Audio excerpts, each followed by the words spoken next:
Oke, halo, selamat malam. Kita ketemu lagi di channel Pelita Kakiku karena firman-Mu adalah pelita bagi kakiku dan terang bagi jalanku. Nah, hari ini saya akan membahas bagian ketiga dari seri Tritunggal ini. Di bagian pertama, saya sudah menjelaskan mengenai ilustrasi yang digunakan untuk menggambarkan Tritunggal.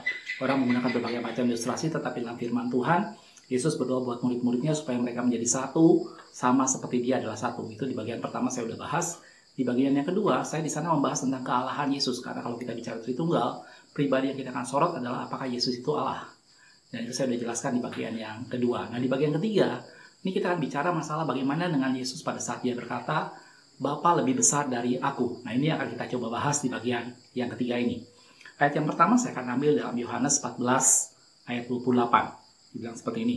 Kamu telah mendengar bahwa aku telah berkata kepadamu, aku pergi, tetapi aku akan datang kembali kepadamu. Sekiranya kamu mengasihi aku, kamu tentu bersukacita karena aku pergi kepada Bapakku. Kelanjutannya, sebab Bapa lebih besar dari aku. Statement yang terakhir ini yang seringkali menjadi pertanyaan bahwa kalau Bapa lebih besar dari Yesus, itu toh berarti bahwa Yesus lebih kecil dari Bapa. Apakah betul begitu? Gitu ya. Kalau kita lihat dari pembahasan yang bagian kedua, saya sudah jelaskan bahwa dalam Yesus, dalam diri Yesus, dalam Dia berdiam segala kepenuhan kealahan. Itu ada dalam Kolose 1 ayat 19. Gitu ya. Karena seluruh kepenuhan Allah berkenan diam di dalam Dia. Itu. Jadi seluruh kepenuhan Allah ada semua di dalam Yesus. Jadi Yesus bukannya Allah sebagian, bukan Allah separuh, tetapi seluruh kepenuhan Allah itu berdiam dalam Yesus. Dan Dia berkata bahwa Bapa dan aku adalah satu. Gitu ya. Nah, sekarang kenapa dong ada statement bahwa Yesus berkata bahwa Bapa lebih besar dari aku? Gitu ya. Seringkali statement ini yang mengakibatkan orang akhirnya berpikir bahwa kalau Bapa lebih besar dari Yesus, maka otomatis Yesus akan lebih kecil dari Bapa. Sehingga ada Allah yang besar, yaitu Allah Bapa, dan ada Allah yang kecil, yaitu Yesus. Dan timbul di sana paradigma Allah mayor, Allah minor. Apakah betul seperti itu? Gitu ya. Tadi kita udah lihat bahwa dalam firman Tuhan, di dalam diri Yesus itu berdiam seluruh kepenuhan kealahan. Jadi Dia bukan Allah yang lebih kecil, Dia adalah Allah sepenuhnya. Gitu. Jadi tidak ada istilah Allah besar, Allah kecil, Allah mayor, Allah minor, tidak ada istilah itu sebenarnya. Gitu, karena dalam diri Yesus berdiam segala kepenuhan kealahan. Nah, kalau gitu kenapa dong Yesus berkata bahwa Bapa lebih besar dari aku? Gitu. Kalau kita lihat di dalam Filipi pasal yang kedua, mulai ayat yang ke-6 misalnya ya, misalnya dikatakan, yang walaupun dalam rupa Allah, tidak menganggap kesetaraannya dengan Allah itu sebagai suatu milik yang perlu dipertahankan. Walaupun Dia dalam rupa Allah, walau hakikatnya sebagai Allah, keberadaannya sebagai Allah, tidak menganggap kesetaraannya dengan Allah sebagai satu milik yang perlu dipertahankan. Gitu ya. Kemudian lanjutnya, melainkan telah mengosongkan dirinya dan mengambil rupa seorang hamba. Yesus memilih untuk mengambil rupa seorang hamba. Gitu. Dan menjadi sama dengan manusia. Di ayat yang ke-8, dalam keadaannya sebagai manusia, Ia telah merendahkan dirinya dan taat sampai mati, bahkan sampai mati di kayu salib. Jadi Yesus tidak lebih kecil dari Bapa, tetapi Yesus merendahkan dirinya. Yesus merendahkan diri, mengambil, apa dibilang tadi, mengosongkan dirinya dan mengambil rupa seorang hamba. Jadi sebenarnya dari sini statement itu sudah terjawab. Bahwa apakah Yesus lebih rendah dari Bapa? Tidak. Yesus dan Bapa adalah satu. Yesus berkata bahwa Bapa lebih besar karena apa? Karena Yesus merendahkan dirinya dan mengambil rupa seorang hamba. Gitu. Dia melakukan itu sebagai satu bentuk pilihan karena Dia mengorbankan dirinya, melepaskan keberadaannya sebagai Allah, dan Dia mengambil rupa seorang hamba, dan Dia merendahkan dirinya sampai taat, sampai mati.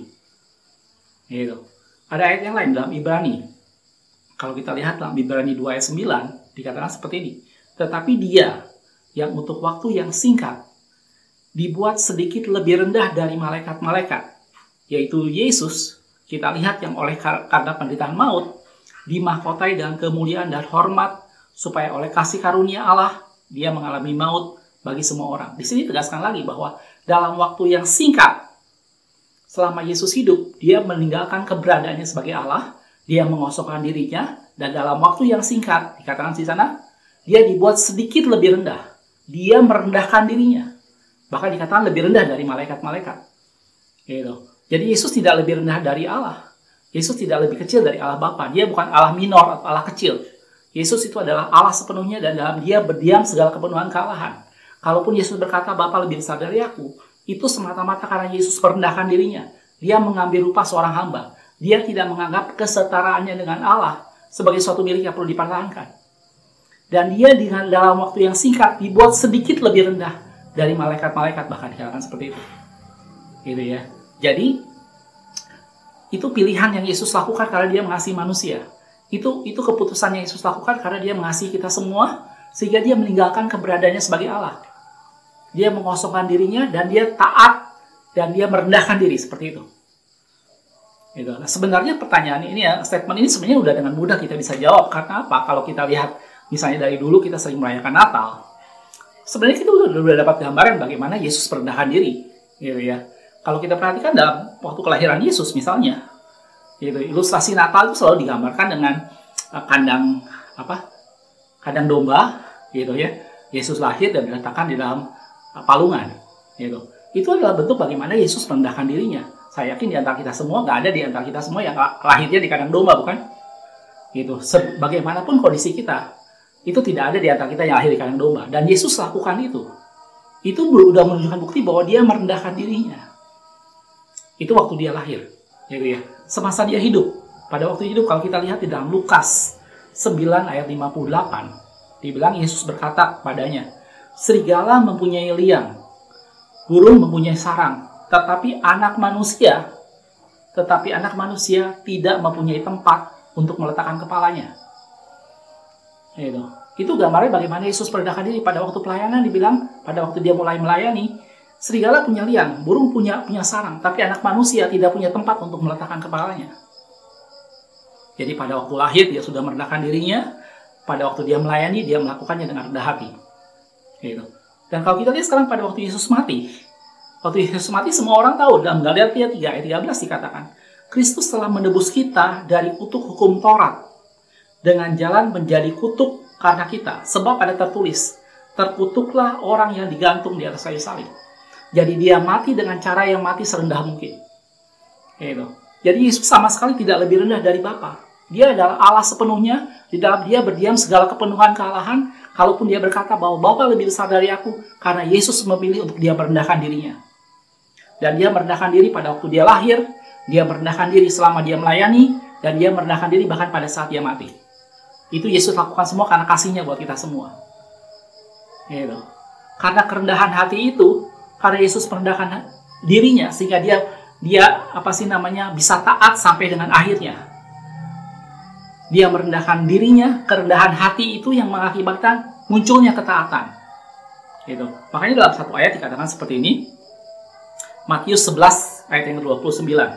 Pikulah kuk yang kupasang dan belajarlah kepadaku. Yesus bilang begitu. Pikulah kuk yang kupasang dan belajarlah kepadaku. Karena apa? Karena aku lemah lembut dan rendah hati. Dan jiwamu akan mendapat ketenangan. Yesus bilang, aku rendah hati. Dia memilih untuk merendahkan dirinya karena dia memang rendah hati. Kerendahan hati itu yang menimbulkan, tadi saya sudah bilang, itu menimbulkan ketaatan. Dan akibat ketaatan, kita semua mendapat berkat keselamatan. Jelas ya? Jadi sampai sini sebenarnya statementnya sudah terjawab. Apakah Yesus lebih rendah dari Bapa? Tidak. Dalam dia berdiam segala kepenuhan Allah. Bapa lebih besar dari Yesus, tapi bukan berarti Yesus lebih kecil dari Bapa. Yesus merendahkan dirinya buat kita semua. Karena kerendahan hatinya, dia merendahkan dirinya dan dia rendah hati. Karena kerendahan hatinya, maka dia bisa taat sampai mati. Buah dari kerendahan hati itu adalah ketaatan. Dan hasil dari ketaatan itu adalah berkat. Itu adalah keselamatan. Filipi 2 ayat yang ketiga. Dengan tidak mencari-cari kepentingan sendiri dan puji-pujian yang sia-sia, sebaliknya, hendaklah dengan rendah hati, seorang menganggap yang lain lebih utama dari dirinya sendiri. Yesus ngajarin, belajarlah kepadaku karena aku rendah hati. Menganggap yang lain lebih penting daripada dirinya sendiri. Itu kata firman Tuhan. Nah sekarang, kalau kita lihat sekarang dalam Mazmur 37 ayat yang ke-11. Mazmur 37 ayat yang ke-11. Tetapi orang-orang yang rendah hati akan mewarisi negeri dan bergembira karena kesejahteraan yang berlimpah-limpah. Mazmur 149 ayat yang ke-4. Sebab Tuhan berkenan kepada umatnya, ia memahkotai orang-orang yang rendah hati dengan keselamatan. Tadi saya sudah bilang, karena Yesus rendah hati, muncul ketaatan. Karena dia taat, maka kita semua beroleh keselamatan. Ayat yang lain dalam Amsal 18 ayat yang ke-12. tinggi hati mendahului kehancuran, tetapi kerendahan hati mendahului sebuah kehormatan. Mendahului kehormatan. Ayo. Nah, sekarang kalau kita perhatikan, Yesus merendahkan dirinya, dia rendah hati. Karena dia rendah hati, tadi saya bilang, muncul ketaatan. Dari rendah hati itu akhirnya dia taat sampai akhir. Dan kita beroleh keselamatan. Kebalikan dari itu adalah tinggi hati. Atau kesombongan. Lawan dari rendah hati itu adalah tinggi hati. Dan kalau kita lihat, dari tinggi hati itu akhirnya akan muncul pemberontakan. Dari pemberontakan akhirnya muncul dosa. Ya, kalau kita tahu dosa itu adalah pemberontakan atau pelanggaran terhadap firman Allah. Itu berawal dari mana? Dari tinggi hati. Pada saat tinggi hati, maka dia akan memberontak. Karena ada pemberontakan, muncullah dosa. Gitu. Itu sangat berlawanan dengan rendah hati tadi. Yesus rendah hati, akhirnya muncul ketaatan. Dari ketaatan yang Yesus lakukan, akhirnya kita semua mendapat keselamatan. Lawannya adalah dari seorang yang tinggi hati, akhirnya muncul pemberontakan. Dari pemberontakan itu akhirnya muncul dosa. Gitu. Saya membandingkan dengan satu tokoh dalam firman Tuhan, yaitu Lucifer. Ya, saya yakin ceritanya kita semua udah tahu, gitu ya. Saya ambil di Yesaya 14 ayat 12 sampai 14. Wah, engkau sudah jatuh dari langit, hai bintang timur, putra fajar. Engkau telah dipecahkan dan jatuh ke bumi, hai yang mengalahkan bangsa-bangsa. Engkau yang tadinya berkata dalam hatimu, aku hendak naik ke langit, aku hendak mendirikan tahtaku mengatasi bintang-bintang Allah, aku hendak duduk di atas bukit pertemuan, jauh di sebelah utara, aku hendak naik mengatasi ketinggian awan-awan, hendak menyamai yang maha tinggi. Itu kejatuhan Lucifer berawal dari sana. Gitu. Jadi kalau saya buat analoginya, Yesus yang adalah Allah memilih menjadi manusia.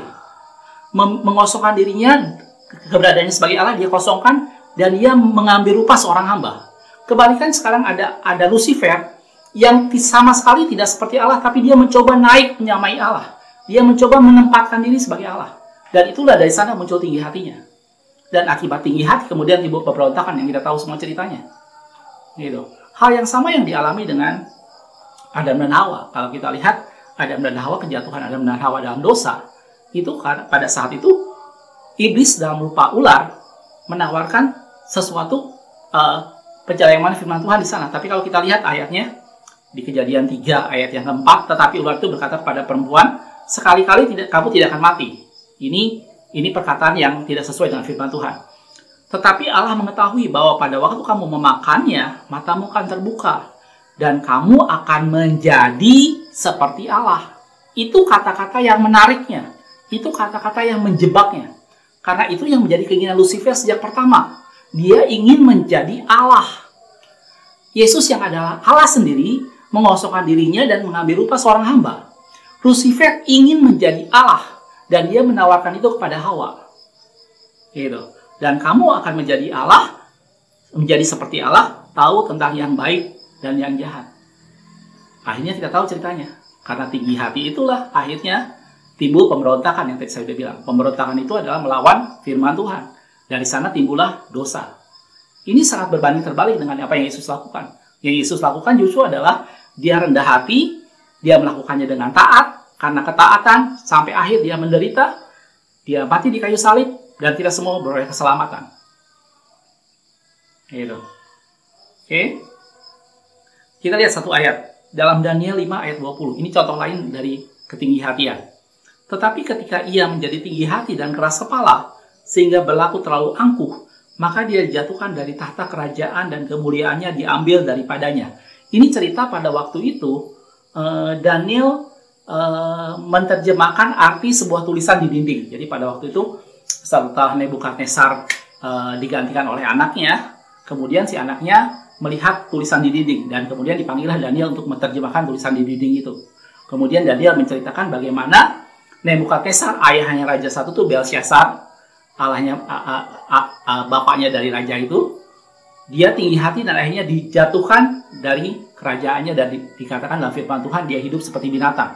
Dia dihalau dari antara manusia. Itu akibat dari sebuah tinggi hati. Kalau kita lihat di dalam Mazmur 101 ayat yang kelima, dikatakan seperti ini. Orang yang sembunyi-sembunyi mengumpat temannya, dia akan kubinasakan. Orang yang sombong dan tinggi hati, aku tidak suka. Ini satu ungkapan pujian dari Daud, di mana dia bilang, orang yang sembunyi-sembunyi mengumpat temannya, itu akan kubinasakan. Dan orang yang tinggi hati, yang sombong, aku tidak suka. Gitu ya. Ayat yang lain, Amsal 16 ayat yang kelima. Setiap orang yang tinggi hati adalah kekejian bagi Tuhan. Sungguh, ia tidak akan luput dari hukuman. Ayat yang terakhir, Amsal 16 ayat 18. Kecokakan mendahului kehancuran dan tinggi hati mendahului kejatuhan. Jadi jelas saudaraku bahwa kalau kita bertanya bahwa apakah Yesus lebih rendah dari Bapa, jawabannya tidak. Dia adalah Allah sepenuhnya, kesetaraannya dengan Allah dia tidak pertahankan. Tetapi dia merendahkan diri. Dia merendahkan diri bahkan sampai mati di atas kayu salib. Dia lahir di kandang domba dengan sangat kondisinya seperti itu.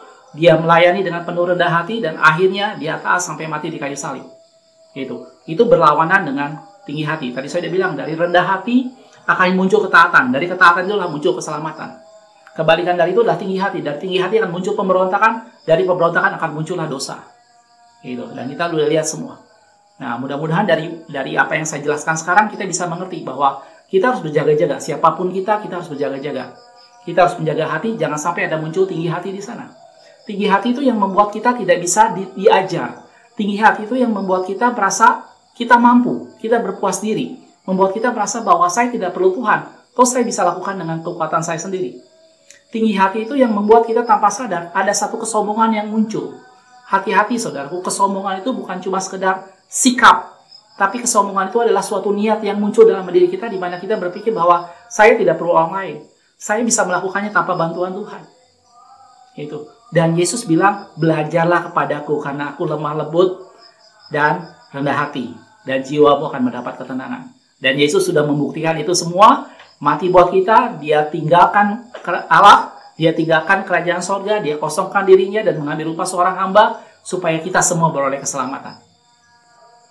Oke, makasih sudah menonton seri Tritunggal ini. Saya akan lanjutkan dengan bagian yang keempat. Bagian yang keempat, biasanya kalau orang suka bertanya, bagaimana dengan perkataan pada waktu Yesus bilang tentang kedatangan anak manusia? Itu hanya Bapa yang tahu, malaikat tidak tahu, anak pun tidak tahu. Nah, itu saya akan bahas nanti di bagian yang keempat. Oke, terima kasih sudah menonton. Sampai ketemu di video berikutnya. Tuhan Yesus memberkati.